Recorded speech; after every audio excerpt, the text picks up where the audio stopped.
Thank you, Bailey, and good afternoon, good morning, and good evening, everyone wherever you are joining this call. And thank you very much for participating in our earnings call. This is Acwa Power Company's earnings and results call for the 3 and 6 months ended 30 June 2023. My name is Ozgur. Most of you may already know me. I'm the head of investor relations at Acwa Power and currently I'm in Riyadh. And together with me, I have Mr. Marco Arcelli, who is our CEO, and Mr. Abdulhamid Al-Muhaidib, who is our CFO. All of them are joining from Italy for this call. Before we start with the call, we will have some prepared slides to review. And for that, I will shortly hand the word over to Marco and Abdulhamid. After that, we will have a Q&A session. And you always know that in this presentation, we will be having some forward-looking statements. We will be using some statements for which we have a disclaimer at the beginning of the presentation, as well as on the other materials. We've already announced our results on Tadawul last Thursday, so most of you are already in possession of the numbers. But we have all our investor materials already posted on our website, as well as the Tadawul's own website. So without further ado, let me pass the word to Marco, and we will move on from there. Marco, it's over to you. Thank you, Ozgur, and welcome to everybody. I'm really proud of introducing this presentation today with Abdulhamid, who will go through the exceptional results that we achieved in the first 6 months. As a way of introduction, I would like to start with the strong base where we are today, where, as everybody knows, we are one of the largest renewable energy companies and companies involved in the energy transitions in the world. But I think what I'm most proud of, and I would like to reiterate, is that today we are the largest private company in desalination, as it was also recognized by the Global Water Intelligence recently. And we are the first mover in large-scale green hydrogen projects, where we are already well underway in construction of the NEOM Green Hydrogen project together with our partners, Air Products and NEOM. And I was visiting the sites last week. I was really impressed by the progress of the site and really this remarkable first project in the industry that is earmarking all the production basically for exports, mainly into Europe, but potentially other markets. And we're ready to break ground in a few weeks with the second project in Uzbekistan that will start with a smaller scale, potentially also to be expanded to a large scale for exports into Europe.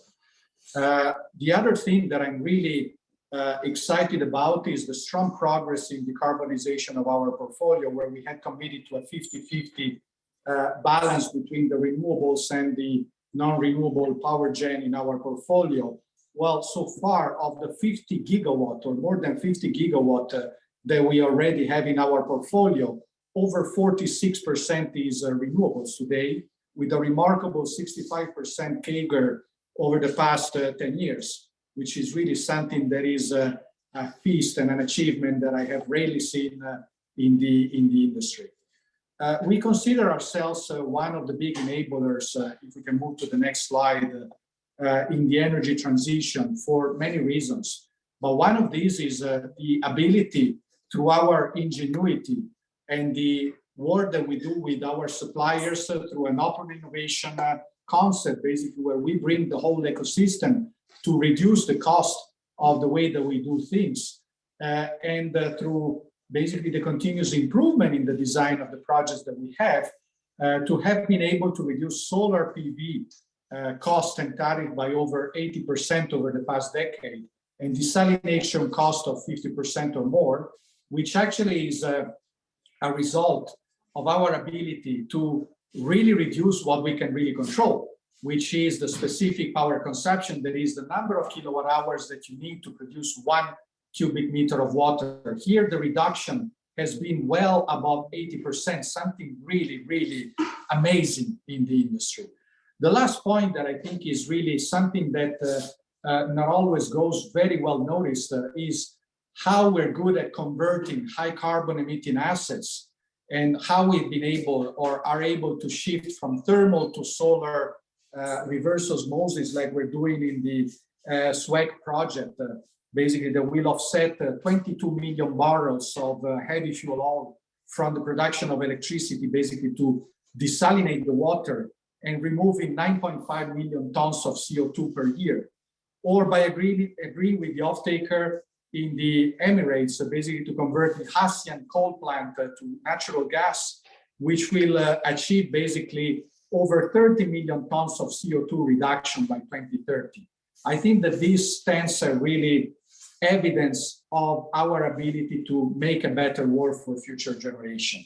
If we move to the next slide, the next is really on the ongoing operation. So coming from the vision basically to the actual operation, I'm really pleased with the safety results of the first 6 months, where we achieved only one lost time injury accidents, which brought down the lost time injury rate basically 60% from last year. I'm very pleased with that result. Although here, certainly, we should never stop, we should never become complacent, and we should always keep an eye on everything that we do, not only for our own people, but also for the people of our contractors, partners, subcontractors at the site. The second is, and it's, I know, a matter that has been of great focus for analysts in the past, is our performance on the plants that we operate, in particularly with availability in our power, water, and renewable energy, where you see that we've been able, through a reliability of supply focus and task force, to increase significantly compared with the past year. I'm pleased with the results. This is again an area where you can never feel complacent. You're never there. When you get there, there is no there. You need to continue to focus. You need to continue to maintain a high standard, because that's what our customer rely on Acwa Power for. Moving to the next slide, the third, I think, big remarkable achievement is the total shareholder return that we have achieved over the past few years, over 200% since the IPO and 10% year to date. Of course, you know, markets fluctuates as markets do. What we can do is really to do our best and to demonstrate that we're one of the best companies that you can invest in, and that we can support these strong and reliable results for our investors. So we want to reiterate our guidance that we gave during the IPO of our potential for the future. I'm really comfortable that this is something that we can achieve in the years to come. Next slide. As I mentioned in my first remark last quarter, as I just was starting to get into the company, I think the first few months in the company for me were passed basically spending time to familiarize with all the operation that you have seen. Also my LinkedIn profile, I've been really moving to a lot of the countries and a lot of the plants where we operate, because I really want to see firsthand, meet the people, meet the customer, see our operation, and see really where we're doing good, where we can do better, so that we can always focus on delivering the best results for you. And I'm pleased that based on that, we were able to finalize a new strategy that is an evolution building on all the strength of this great company that was approved by the board of directors on the 21st of June. With Osgur and Abdulhamid, we will be pleased to present and invite you to a meeting in November, basically, where we will focus specifically on the new strategy and the evolution that we're going to do, and some of the new targets and some of the new areas of focus that we intend to maintain. But I think that they're summarized here basically in a nutshell to, I think, where we have seen the potential to more than triple our asset under management by 2030 and be one of the top 3 players in the world in desalination. Well, we are today the number 1, so we intend to keep that position. We're the first mover in green fuels, green hydrogen, green ammonia. We want to keep the position, and we want to reinforce that we will be one of the strongest players in renewable energy transition. All this we can only do if we keep a strong focus on our people and making sure that we remain the best employer in the industry in every country where we operate. We will do this by maintaining a strong focus on our ESG and CSR ratings, so reiterating our commitment basically to decarbonize. Moving to the next slide, this starts basically with our commitment to Saudi Arabia and the transition in this country. Really, one of the reasons I continue to repeat that I moved to Acwa Power and moved to Saudi is to be part of Vision 2030. And one of the anchors of Vision 2030 is the decarbonization of the country. We're going to move from about 100% fossil a couple of years ago to 50-50 renewables and gas-fired by 2030, which is, in my opinion, probably one of the biggest and boldest decarbonization programs in the world. I'm really proud and I'm pleased to be one of the key enablers on this. And here we have summarized the progress already today. Of the 27 gigawatt interim target for 2024, 22 gigawatt have been already identified. On these, we're already progressing very fast on 14 gigawatt that we have already taken in our responsibility from the PIF pipeline, where we also won over 1 gigawatt of projects in the Minister of Energy tender process in the country. So I'm really confident that this process, by the way, this is predicated on the initial target, but of course, if the economy and the industry will grow more than the expected growth rate that we had a few years ago, we're still committed to delivering at least 70% of that, which is a big potential and big potential upside for Acwa Power. Besides this, in Saudi Arabia, if we can move to the next slide, we have an immediate pipeline that is very strong, over 20 active bids, 20 potential bids, and 11 advanced development projects, basically where we are working hard to achieve financial close in the next few months. I'm really impressed by the amount of work, ingenuity of our business development team, and I'm sure that out of this, we will be able to report some good progress in the upcoming weeks when we do our periodic updates. Moving to the next slide, which is actually my last slide before I hand over to Abdulhamid, I want to simply reiterate that year to date, we have already achieved almost 3 times the committed equity in new wins and new projects awarded to Acwa Power compared to 6 months 2022. And I think that we're well in line, if not above, the initial IPO guidance that was given to the market. So I'm really confident that we can achieve at least that. And I believe that in the next few months, we can even exceed that and be able to deliver more than that in the future. I will hand over to Abdulhamid to cover more specifically these results of the first few 6 months. Thank you, Marco, and good afternoon, everyone. So just before we start with the numbers, I would like to quickly give you an update on what's happening in the business. So from the last time we met until today, in terms of progress for a project that has achieved FC and the project that has been completed when it comes to the construction and the project execution, and as well as project that has been awarded. By giving that kind of update, it will give you a flavor on how does the number has changed. So just quickly on the financial close, a quick update on what has happened. Good progress as we expected in the first half of the year.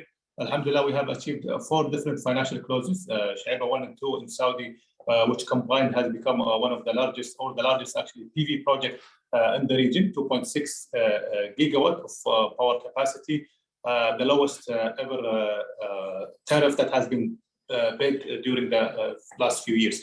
Also, we have achieved the financial close for 2 other projects, one in Egypt, which is Komombo. Komombo is the second PV project we have after Binban in Egypt. And also we have started our first project or let's say the second project of wind, which is the Nopus 100 megawatt. This is around 0.4 billion real of project size. So with that, we have done 4 this year, and we are progressing very well in others as well to be completed within the year. Moving to the next slide, we are giving you here a quick update on what project has been completed from project execution to commercial operation. And this is a very important usually slide we have, not only because it gives you a flavor that project moved from development to invest and operate kind of contribution, but also, as I have mentioned earlier, this period is a critical period for us to maximize our project completion, for the simple fact that a lot of these projects have been hit with COVID.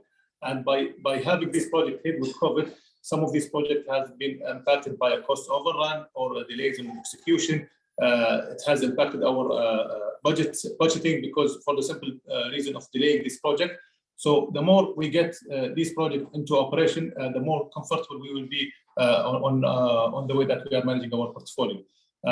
As mentioned earlier, also it is a very good progress to this project. I will get fully comfortable by the mid of 2024 when all these projects that have been hit by COVID will be completed. So here a quick update on starting with Dubai. So we have two big projects, Shuaa Energy 3 and Noor Energy 1. Shuaa Energy 3 has completed the 3 units combined. Now we have 900 megawatt in operation. We are expecting the plant COD certificate to be end of the year. But we are now dispatching 900 as an early generation. Noor Energy, we have already 300. The most complex unit, the central tower, has been completed and in operation today. We have also the parabolic trough today also in operation. We get a few days ago, unfortunately, we got hit by a sandstorm there. It has impacted a bit the operation of PT1. It will also impact a bit PT2 delivery date. Around 2% of the solar field has been impacted. We are working together with the EPC contractor on the recovery plan for that. When it comes to Jizan, another big milestone is achieving the second asset delivery. That brings us to around 3 gigawatt of power capacity. Another 700 plus of megawatt will be coming as a final unit for Jizan. Al Quwain and Jubail both has completely delivered their operation of water, and Tawila almost completely with only 76,000 meter cube per day of water is remaining. This is another target that we are very closely monitoring, and we are hoping that we will deliver the full plant before the end of the year. Moving to the next slide, we will show you how does this impacted our financial figures. So as you can see, in terms of operating income, steady growth, around 1.2 billion riyal of operating income, slightly less than 6% increase. We don't have any adjustment for another quarter, so both Q1 and Q2 has no adjustment, and then we have around 684 million of adjusted or net income for the full 6 months. This is around 26% increase from the same period of last year. Current operating cash flow, it has been significantly dropped when you compare it to 6 months to 6 months, but around 40% drop when you compare it to the last 12 months compared to the last 12 months of the similar period. And this is we have a specific slide going through the details of that. But in reality, it's mainly related to the big refinancing happened in Rawat. I hope you still can hear me well, and apologies for the background noise. This brings us to apparent net debt of around 12.4 billion. Net debt to PCF is around 5 multiples. We will also have another slide where we go through the details of that number. Maybe we go to the next slide. Yeah, so here we will go through a quick comparison or waterfall of how does the 6 months of the year has been evolved if you compare it to the same period of last year. So again, the around 200 million riyal contribution from existing project. This is mainly, if you recall, similar update of last year. We have updated you on impact of 4 different projects. So 2 projects in Morocco and 2 projects in Saudi has been impacted with a longer outage than we expected. All these projects have been come to back to operation. One of them not fully, but this has contributed around 200 million of additional contribution for this period. We have around 80 million riyal contribution from project which was just get updated or became online, either a unit or a full plant. When comparing the negative impact, we have a reduction of around 114 million riyal. This is mainly for project that has completed the construction period. So the automatically the fees related to the development and construction management has been completed, and that is the impact of that. You will continue to see that kind of trend for a while, and the reason is very simple. During COVID, the speed of our financial close project or net, let's say, project that has achieved net NTP has been reduced. So that's a natural trend. You will see it due to the COVID, which will take time to recover fully, and then you will see the development and construction management fees will be coming back full speed. Other income that we have seen last year, which was not there, is around 66 million, mainly related to some of the LD's recovery from an EPC contractor. This brings us to around 1.2 billion of operating income. If you move to the next slide, we'll show you how does the net income has been impacted. So I will exclude the 70 million real upside related to the operating income, as we just explained it. Then you have around 219 million lower zakat and tax income. If you recall, also similar period of last year, we had a negative impact that was also we spent quality time discussing the impact of the deferred tax losses last year to Morocco. In Morocco, this year we have it actually as a positive impact due to the mainly to the appreciation of the Moroccan dirham as against the US dollar. We have another around 40 million riyal of income, mainly related to higher income on the deposits as the interest rate has been increasing. Then if you see the 155 million negative, it's mainly related to two things. One is that we have the sukuk sizing has been increased since we have issued the second tranche on the second on February of 2022, and also there has been a continuous increase in the interest rate, which was mainly impacted our unhedged position during the course of the 6 months. And then there is a small impact of around 22 million. This brings us to 684 million net profit for the year, for the first 6 months of the year. Here we would like to show you that impact of that breakdown on a slightly different structure. And the main objective here is to demonstrate to you the different revenue streams that is coming as per our business model. So here you will see in the first one, 181 million related mainly to the development and construction management fees. Then you will have around 537, which is our share in net income. So that will be the invest part, while the first part will be the development part. And then on the O&M part, you will see that 301 million is also including both projects under operation and the project that came online. And finally, other income and will be around 377 million. That is also including the deposits part.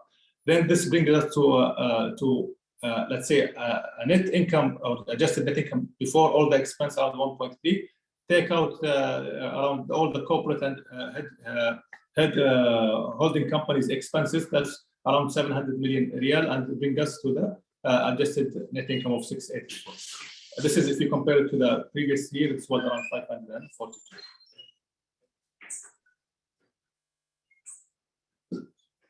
Bring us to the direct operating cash flow. This time we have simplified the slide a bit. We have also distributed both cash inflow and outflow into different buckets so we can have a clear visibility on the breakdown. We tried also to simplify the notes to make sure that you can easily follow the trend. So if I will focus in few items here, capital recycling definitely is the biggest one. So last year, same period, we have RAWC refinancing and divestment of Shuqaiq at that period. That does not mean that we are not planning for any capital recycling for the full period. Of course, capital recycling and cost optimization is definitely a part of our business model. We are working on this target, and we always, every year, have specific targets to be completed before the year end. So that is one part of the main differences.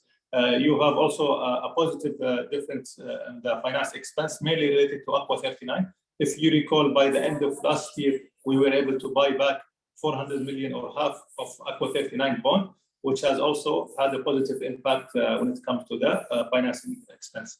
Aside from that, we have talked about already the zakat and the tax impact in the previous slide.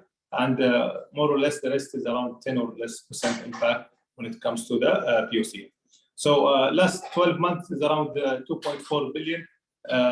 And then we are also working in a couple of other initiatives. There is slightly delays on some of the collection. That is also a timing impact that is being shown when you see only the 6 months of 2023, that we are also hoping to improve that before the end of this year.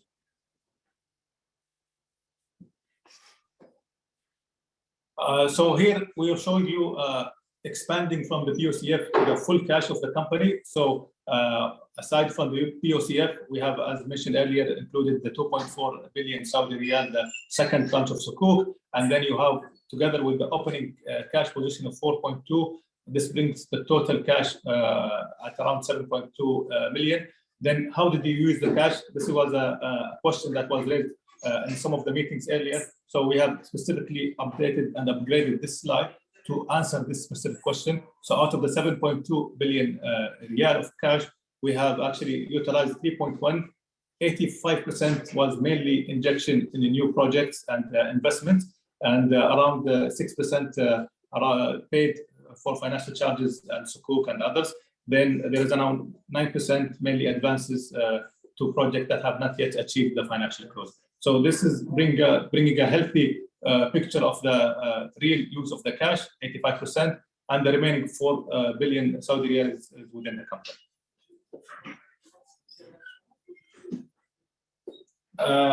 Finally, we'll just quickly highlight the net debt to PCF slide. So again, a quick refresher, out of the 27 billion liability we have in our balance sheet, we would like to diversify it between what is on recourse to Acwa and what is non-recourse. So you can see in the first light blue color, we have around 17 billion related to non-recourse debt on our balance sheet, getting consolidated in our balance sheet. And then we have a few issuance, mainly the 4.5 billion Sukuk, which has a recourse to Acwa, and another 4.3, which is lending or guaranteeing lending of a project company with recourse to Acwa, together with the PIF loan. So that brings around total of, let's say, 9 billion riyal. Adding to that, if you look at our contingency, there is a 6.6 billion of our contingency that is related to funded facilities. And this could be either the equity standby LCs or mainly equity bridge loans. With that 16.4 billion of recourse debt we have, we just not take out the cash we just highlighted earlier, which is the 4 billion Saudi riyal. This brings our net debt to around 12.4 billion Saudi riyal. Taking that net debt to our POCF will bring us around 5 multiple or 5x today. This is, if you recall, also last year we talked about what is the ratio with and without RAWEC. So with RAWEC, it was a very low multiple of 2.1 multiple.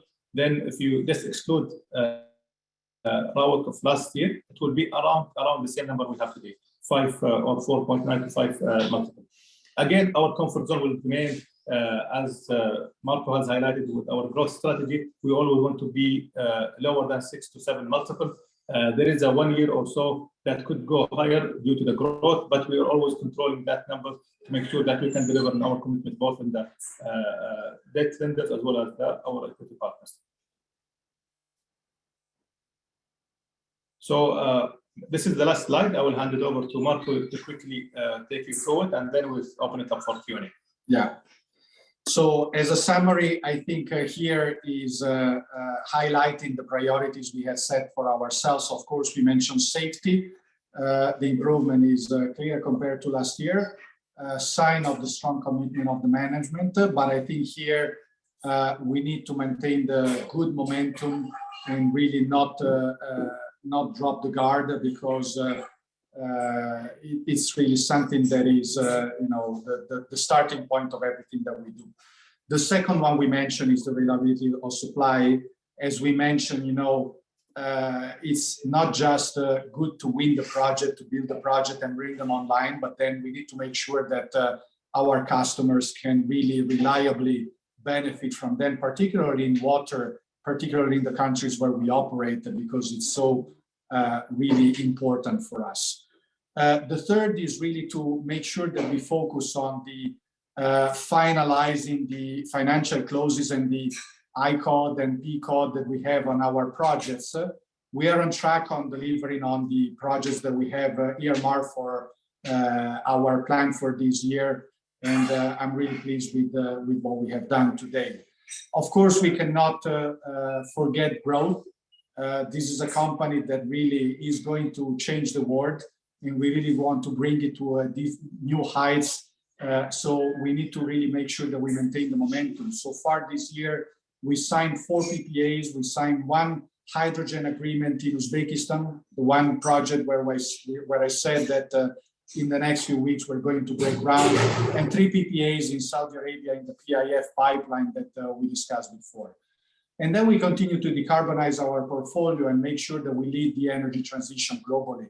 I think as Osgur continues to repeat, basically for every dollar that we invest ourselves, we mobilize $10 to $12 of capital from lenders, from partners. So we really pride ourselves as being one of the big enablers of the change that we want to see in the world.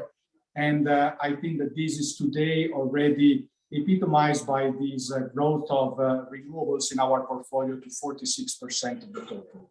So with this, I think we summarize all the big achievement and the great story of Acwa Power. And I turn it to you, Osgur, to lead the Q&A. Thank you, Marco and Dr. Hamid. I very much appreciate it. Bailey, it's over to you for managing the Q&A, please. Thank you. If you would like to ask a question, please press the raise hand icon on your screen if you have joined the call via Zoom. If you have joined the call by the phone, please press star followed by 1 on your telephone keypad now. Alternatively, you may submit a written question using the Q&A button also found on your Zoom toolbar. When preparing to ask your question, please ensure that your line is unmuted locally. We will pause here for just a moment as questions are registered.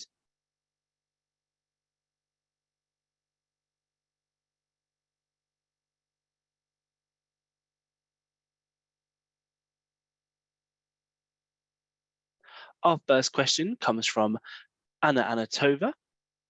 Please unmute yourself locally and state your company name before proceeding. Your line is now open. Yes, hello, good afternoon, gentlemen. Can you hear me well? Okay, good. Yes. Thank you so much. Anna Antonova here from JP Morgan. I have a couple of questions, and for simplicity, I will ask them just one by one. So my first question is on slide 18. I see that your investments in H1 are roughly 2.7 billion Saudi riyals, and with your current project pipeline that you outlined in the beginning of the presentation, can we expect this to be kind of the new normal run rate of investments for Acwa? That's the first question. Hi, Anna. Good to hear from you. Thank you for your question. I thought you were saying you would like to ask all your questions, so you will answer them together, or you want to? I would like to ask them one by one. So I ask one question, you answer, and then we move to the next, if that's okay, because then I'll have to maybe repeat myself or something. So just for the ease of. So as highlighted also by Marco in the initial, in the opening speech and also on that new strategy. So definitely the target that has been expected during the IPO is not our same target of this year. With the strategy 2.0, which will be detailed during November session, we are targeting to invest much more than what is that. And what we have seen in the 6 months is a witness. You can witness that it's already happening. So you have the full pipeline also being demonstrated. We do expect significant growth when it comes to the equity investment per year, and definitely it will be much higher than what was expected at the IPO time. So the $1.3 billion per year of equity investment is not the current target. We are going above that now. Understood. Thank you so much. And maybe I understand there is still some room to go into the year end, but generally speaking, do you expect to stay in your comfort zone, as you mentioned, on the net debt to POCF ratio by this year end, roughly? Yeah. So this is another target we are maintaining. We are looking at that very carefully, and we would like to maintain that average, which is around 6 or less than 6 multiple, and not only this year, only in a continuously period. And as we mentioned, that during the next 5 years or so, that's the target between 6 to 7 and lower. And we have specific tools to utilize as and when required to maintain that level of net debt to equity. Understood. Thank you so much. And my last technical question before I have a more strategic one for Marco is, can we expect any tax effects from Morocco to continue affecting your effective tax rate in the second half of this year? Or can we expect that there will be finally tax expenses manifesting on the group P&L in the second half? Yes, that is definitely a very technical question, and not only technical, but also it depends on so many different variables, right? So one of the main variables will be the currency exchange between the Moroccan dirham and the US dollar, and also the Moroccan dirham and the euro. And difficult to predict the numbers. It's correlated with so many other variables. As you have witnessed, 1% change on that will have a significant impact. Definitely, this is something that we are not comfortably reporting every quarter. However, we are just following the standards. Something that could definitely improve this situation is if there is any changes on the structuring or the ownership of our Moroccan portfolio, which is something we don't see today, but if it's happened in the future, it will definitely improve. This is something that we continue to monitor. We're trying to talk to the tax expert and trying to find a solution on how can we, let's say, have a less impact into our financials. As we are standing today, unfortunately, it will be continuously impacting. Some, depending on the fluctuation of the currency and other variables, it will be a positive or a negative impact every quarter. Understood. Thank you so much. Thank you. And my final question, maybe to Marco, is you mentioned NEOM in the beginning of the presentation. It's obviously a very big and large-scale project. Can you maybe shed some more light on how is it going? You mentioned that you've seen it progressing right now. So are you on track for commissioning it in 2026? And then following up on that is, can you maybe comment how it is aligned with your smaller project in Uzbekistan? Like, are there any lessons learned from one that can be applied to another, or how does Acwa think about these two projects within the time frame of the next couple of years? That would be much appreciated. So for now, I went to visit our solar field. I went to visit our wind farm. I went to visit the site of where we're actually going to put the electrolyzers. I'm pleased with the progress that we're seeing. So for now, we, of course, maintain the schedule that we had announced before. For the other projects, I think that this is an emerging industry. And I think that it's really interesting to see the different forms that project may take in different countries. So NEOM is, of course, a project that is earmarked fully for export. I think that we're looking also at projects that start with a local demand and then have the potential or also, adjacent capacity that can be exported. Since I joined, I already visited, for instance, Egypt, where we're making progress on our project there. I visited Indonesia, where we signed 2 agreements basically to develop greenfield projects in green ammonia, basically. Both are predicated on a little bit of local demand, but most importantly of exports, targeting also the Asian market. We're following other markets as well. So I think that here, what we see is that we have a strong base in Saudi Arabia that, in our view, is probably the most competitive country in the world to produce green fuels. But we also believe that it's important to maintain projects in many different geographies and jurisdictions. One, because the Asian market might be looking really at projects in the Far East, kind of like what LNG had in the past. And second, for European demand and potentially for demand, basically for local production in all these countries, I think it's very important to provide final users or final customers in countries, basically final governments, if you want, in European countries, the ability basically to differentiate the supply. And we can provide a one-stop shop with supplies from different parts of the world. Interesting. Thank you so much. Yeah. Thank you for the color. Thank you, Anna. Maybe just to add one point on the learning, because you have specifically asked, and if you recall, Anna, that one of the things that we kept saying when we did our first move to the green hydrogen, which is the NEOM Green Hydrogen project, is that we took it on a lower than our typical, let's say, comfort zone when it comes to the terms. And definitely one of the learnings that we have capitalized on and built on this project is that we have improved our returns on the green hydrogen for this project as well. So it was a better return for us, and going back to the same learning that we had in the first project. Understood. Thank you so much. Marco, maybe final question from our side, given that you have had kind of a fresh look with a fresh pair of eyes on Acwa, what do you think is the biggest strategic challenge for Acwa in the next 5 to 10 years? And then on the other hand, what's the biggest strategic opportunity? Yeah, well, I think what we're all seeing and what we have seen in the past is basically a lot of competition in the market as the world is, moving to green. So that means that we need to continuously sharpen our pencils and become, and maintain the competitiveness that we have seen in the past. So that is at the same time, the biggest challenge that we're focusing on, but also at the same time, one of the big opportunities because of what we were able to achieve in the past. I think that on this specifically, but we will discuss more in detail in November. I really believe that our strong relationship with core suppliers along the value chain is very important. We have some strategic relationship both with EPC and suppliers.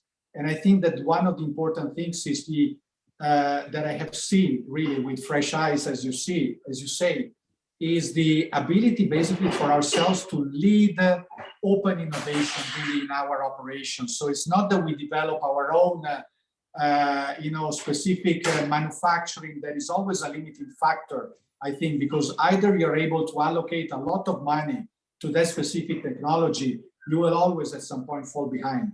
But if you're able to work with the best suppliers in the world, with the best EPCs in the world, and really focus on what the final customers needs and what is needed basically to achieve the lowest cost, the lowest tariff that you can deliver for your customers, that's how you create value altogether. And what I have seen is that we work very closely with Chinese companies, Japanese companies, European companies, American companies. I really have rarely seen something this deep and this structured in the industry so far. Thank you. The next question today comes from the line of Oliver Connor from Citigroup. Please go ahead, Oliver. Your line is now open. Hi, thank you for taking my questions and congratulations on strong set of results. Two from me.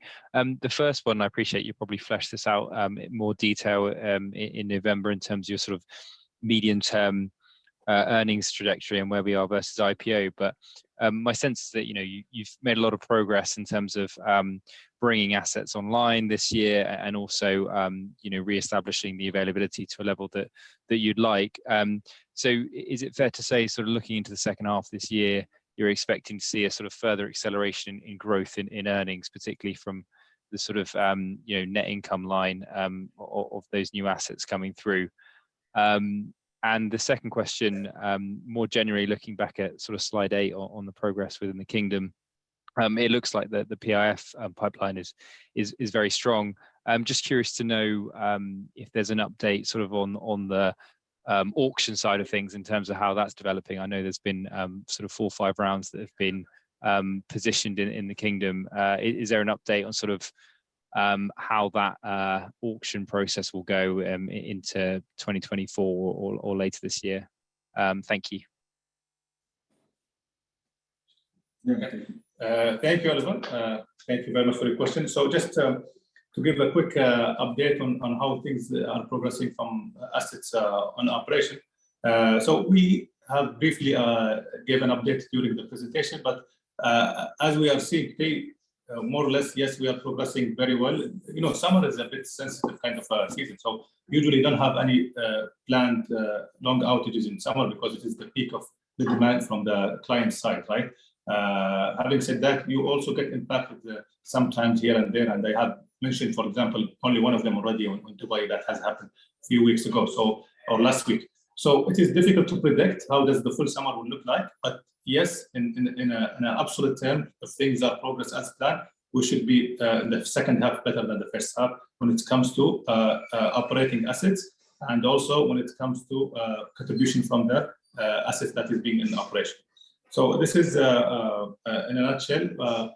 Usually when you have a serious or severe impact on any plant that goes that will materially impact our numbers, we will announce that also in Tadawul. But alhamdulillah, so far the sites are progressing. There is small outages here and there, but nothing significant on impact that will create such a negative impact for the year.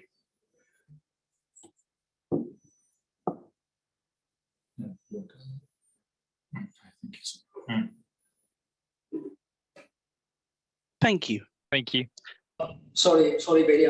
I guess there was another question from Oliver with respect to how we see the MOE pipeline in KSA is shaping up for 2024. Do we have any color as to how it would shape up for 2024?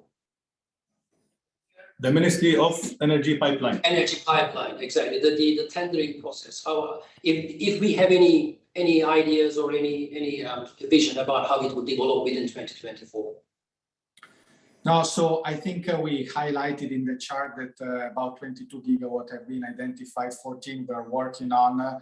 It is one of my big goals basically to work with PIF and the Minister of Energy basically to get the longest visibility possible. I think for the benefit of everybody in the supply chain to be able to work together and deliver the best planning basically for all the program. I think that this enhanced visibility is one of the measures also to attract more localization into Saudi Arabia, to basically also on the supply chain to be able to serve locally basically all these needs. So it is certainly one of the discussions that I intend to pursue. But I think that if I compare Saudi Arabia with other countries, it already serves and provides good visibility compared to the unpredictability of other countries.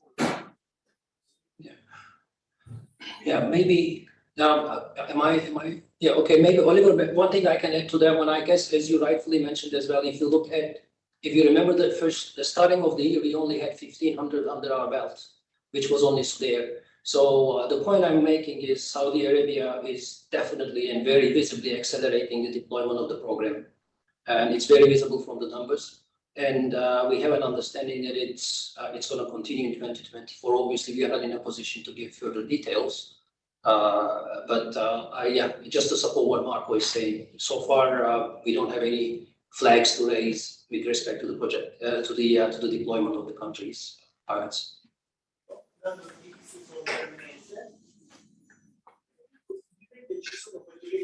Thank you. Next, we have a written question, and the written question comes from Rakan Abunayan, and they ask, given new regulations which allow market makers to participate and potentially boost liquidity, can you give some clarity on whether Acwa plans to have market makers for its stock?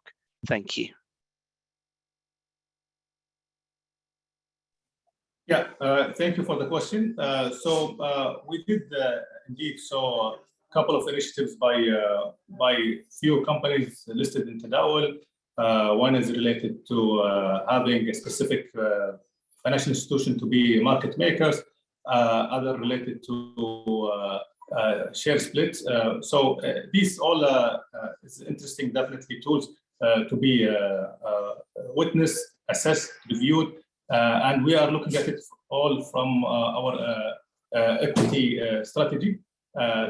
We are already working with a financial advisor and also our IR team led by Oscar on analyzing all the different tools available, and definitely increasing liquidity of the share is an important target for us. And we will be assessing all the tools available, and whatever tool that we believe as a management and then also submit it to our board and approved as a direction, we'll definitely announce it on Tadawul on the right time.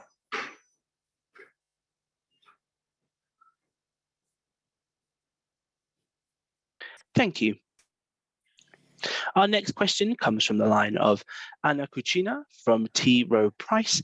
Please go ahead, Anna. Your line is now open. Thank you for your presentation. I wonder if you could please give an update on your financing strategy. Wonder if you have any ambition like Masdar in UAE, who recently issued like the holdco bonds. Is it something you are looking to do in the future?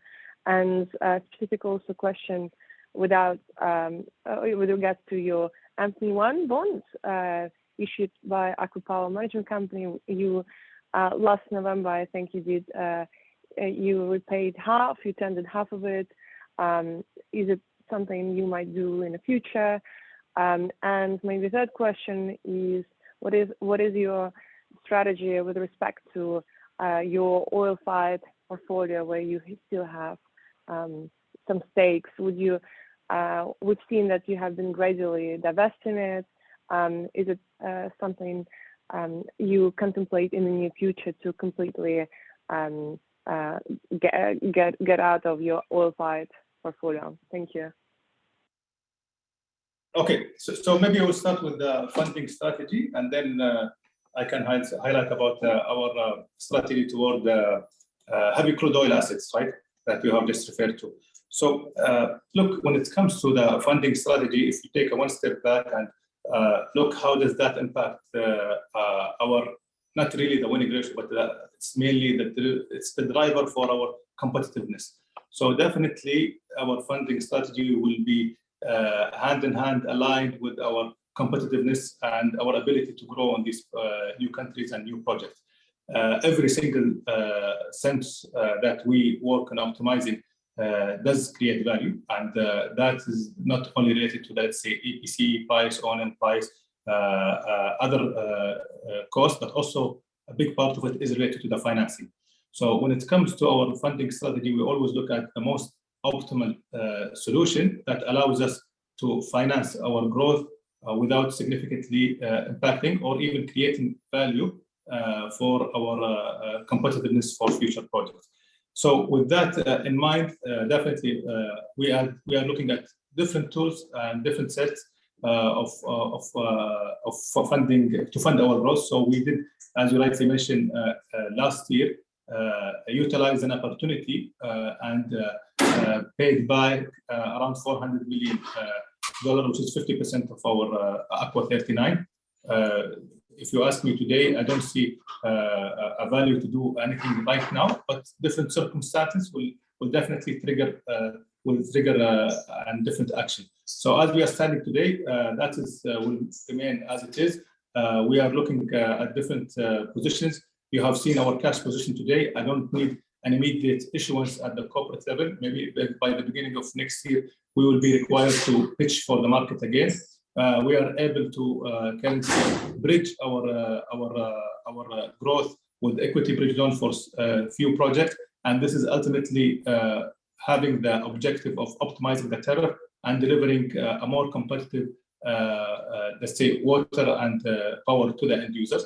With that, we are also exploring the various options for next year, whether it is a green bond, whether it is a perpetual bond, whether it is a convertible bond. All these options are put on the table. We are discussing with the various financial institutions to look at what will be the best position for Acwa Power to utilize for next year, keeping in mind a few things, including what we have committed to you, which is the net debt to PCF. So definitely different tools will have different impact to our net debt to PCF. And this is what also we have in mind when we look at these different tools. When it comes to your second question related to the heavy crude oil asset, I believe Acwa Power today have done something that a lot of companies were not able to do, or at least they talk about it, but they never implemented.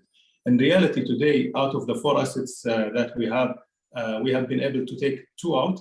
One was in a very honorable way when we converted Shaiba IWPP from a heavy crude oil asset to be decommissioned within the next few years, and already secured a water purchase agreement on the same as a replacement for that asset. This is definitely a move from heavy heavy crude oil asset to an asset that will be partially from the grid, and also another part also could be from the renewable. Shukaik, as mentioned earlier, it's completely exit since last year. We have today another 2 assets, mainly Rabigh and Rawak, which is something that we are still in continuous discussion with the off-taker, definitely to do a solution within the next few months or the next upcoming period. We are comfortable with the position, given that the government of Saudi Arabia already have a plan to go 50% renewable and 50% gas by 2030. So the goal is common. We are not working in a different goal when it comes to the government or the off-taker and the user.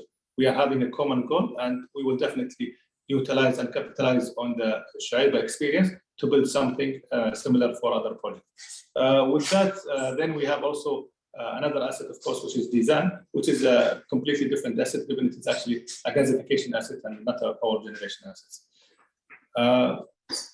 Mark, do you have anything to add? No, I think this was perfect. I hope I answered your question on that. Thank you. Our final question today comes from the line of Fawaz Al-Dosari from SAB Invest. Please go ahead. Your line is now open. Hello, gentlemen. First of all, I'd like to congratulate you on the outstanding results. And I have one main question regarding the mainly the assets in Saudi Arabia. We've seen other players such as SEC and Marafiq implement the RAP model. Does Acwa Power plan on doing the same thing regarding to the assets in Saudi, or is it does that model doesn't benefit you, or where do you stand? If you can please shed some light regarding that matter. Apologies, Fawaz. I think I missed your word. So what is the model you talked about that SEC and Marafiq is doing? RAB model. It's the regulated asset-based model. And can you shed some light on what is the concept that RAB model is about? So basically, it set a minimum required revenue generated by these companies, by the utilities companies mainly. It's mainly related to electricity. Okay, so our assets, you are all with an off-take kind of agreement with different users or ultimate off-takers. And there is a specific availability required on these assets based on which we will be paid on a take-or-pay kind of concept. We will have to dig more into this RAB kind of model that you have mentioned about and see how is it relevant to Acwa Power and its business model. To be honest, this is the first time I hear about it. So allow us to go through it, and then if you share with us or our IR team, Oscar and the team, more details, what we will do is that we'll come back to you specifically on this model. Absolutely. Yeah. But I think what you're mentioning is a change in regulation, actually, because we are in the IPP space, so you bid a tariff and you're paid basically more on the production you make, or sometimes, it's really reflecting the capacity you installed. What you're referring to is more a regulated asset base, which is, different type of model that is mainly used for transmission distribution. Yes, it could be used to what we do, but in reality, it doesn't really apply when you have a BOO or BOT. Effectively, at the end, it should be more or less the same. So what you're guaranteed is more cost recovery, where in our model, it's more left to us. But I think what you're contemplating is more a general change in the regulatory model, which we don't see really in the countries where we operate right now. Yes, absolutely. That's why I specifically asked regarding Saudi, because it doesn't apply in each and every other country. And thank you so much for that. That was my first question. Regarding the second question, can you shed some light regarding the dividend payout ratio moving on forward? Yeah. So as you have seen, we have already distributed last month in July the 606 million riyal related to the period of 2022. So what we have specifically mentioned in our IPO prospectus that we are expecting for the next 3 years, which is 2021, 2022, 23, and also 24, that we will be growing our dividend payout as an amount from 6 to 9%. So if you average that out, it's around 7.5%. So we have continued to deliver that for the first 2 years already, and we are also working and maintaining the target for another year, which is the 2024. Post that, we of course have to go to our board in terms of a direction when it comes to the distribution against our financing our growth. Definitely, as you have seen, we have a busy pipeline coming up with a lot of investment that our equity investment per year will increase significantly higher than what we are expecting at the IPO time. So with that, we will definitely utilize most of our cash for actually growth rather than distribution. Having said that, we also respect the investors' need for distribution, and we are maintaining that kind of pool on a yearly basis as highlighted and planned originally on the IPO prospectus. Thank you so much. That clarified my questions, and thank you. Thank you, boss. Thank you. There are no additional questions waiting at this time, so I'd like to pass it back to Oscar for any closing remarks. Thank you, Betty, and thank you everyone for your time and great questions. Marco and Abdulhamid, thanks for your time as well. If you have any further questions, any follow-up questions or anything, you all know how to reach us. So please reach out to us and we'll get back to you. By that, I think I'm closing the call, and I wish everyone a very good day or a very good night, wherever you all are. Thank you very much. Ladies and gentlemen, this concludes today's webinar. Thank you all for joining. You may now disconnect your lines.